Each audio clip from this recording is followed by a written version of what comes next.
Class കഴിയുന്നത് വരെ മാത്രമേ ഇവളിങ്ങനെ അടങ്ങിയിരിക്കത്തുള്ളൂ. ക്ലാസ് കഴിഞ്ഞ് ഇവൾ അപ്പം തുടങ്ങും സ്നാപ്പ് എടുക്കാൻ. ഒന്ന് സ്റ്റൈലായിട്ടൊന്ന് ഒരുങ്ങാൻ പോലും എന്നെ വിടത്തില്ല. അതിനു മുന്നേ അവൾ സെൽഫി എടുത്തിട്ടുണ്ടാവും. പക്ഷെ അവളെ ആണെങ്കിൽ ആ ഫോട്ടോയിൽ നല്ല ഗ്ലാമറും ആയിരിക്കും. അതുകൊണ്ട് ഇപ്പൊ തന്നെ ഒന്ന് ഒരുങ്ങിയിരിക്കുന്നതാണ് നല്ലത്. അതെ, ബെല്ലടിച്ചു. ഇപ്പൊ തുടങ്ങും. ഇങ്ങോട്ട് നോക്കിയേ.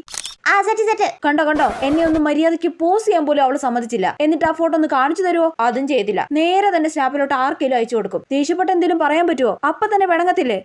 കണ്ടോ വഴിയെ പോകുന്ന ആരുടെയൊക്കെയോ പിക്ക് എടുത്ത് സ്നാപ്പിലിടുന്ന കണ്ടോ. എന്നിട്ട് അതിൽ സന്തോഷം കണ്ടെത്തുന്ന ഒരു പ്രത്യേകതര സൈക്കോ ആണ് ഇവള്. അതുകൊണ്ട് ഇവളുടെ അടുത്തിരിക്കുമ്പോ എപ്പോഴും ആറ്റിറ്റ്യൂഡ് ഇട്ട് നല്ല സ്മൈലൊക്കെ വരുത്തി ക്യൂട്ട്നെസ് വാരി വെതറി വേണം ഇരിക്കാൻ. ഇല്ലെങ്കിൽ ഇവിടെ എടുക്കുന്ന അൺഎക്സ്പെക്ടഡ് ഫോട്ടോയിലൊക്കെ വെറും കോലമായിട്ടായിരിക്കും ഞാൻ ഇരിക്കുന്നത്.